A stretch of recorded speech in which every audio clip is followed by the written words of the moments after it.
নমস্তে, সত শ্ৰী আকাল, আদাব, কেম ছো? ইতিমধ্যে আমি ফিল্ডৰ কাম আৰম্ভ কৰিছোঁ। বহুত জোৰদাৰ কাম চলি আছে, মানে দিনে ৰাতি 24 ঘণ্টা।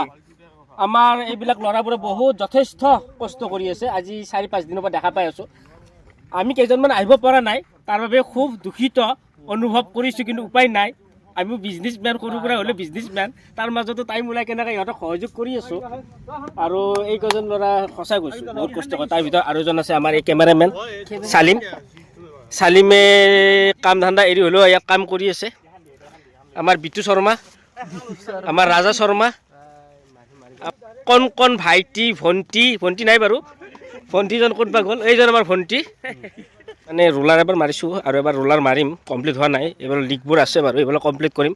আমাৰ শুকাবৰ কাৰণে দিছোঁ, শুকালে নেক্সট কাম আৰম্ভ কৰিম। এই পিছত আমি মাটি পেলাই আছোঁ। এসপ্তাহ ঠিক আছে। পিচৰ বিষয়ে বিশেষ ক'ব লগা নাই। আমাৰ পিচ বৰ্তমান ৰেডি হৈছে আৰু কেইটামান দিন 4-5 দিনৰ ভিতৰত আমাৰ পিচৰ সমাপ্ত কৰি দিবা আৰু ঠিক আছে। সমাপ্ত হ'ব বুলি কৈছে ইতিমধ্যে আমাৰ পিচ মেনেজাৰে। চাই লওক, ডিপাৰ্টমেণ্ট ভাগে ভাগে দিছোঁ আমি চবকে।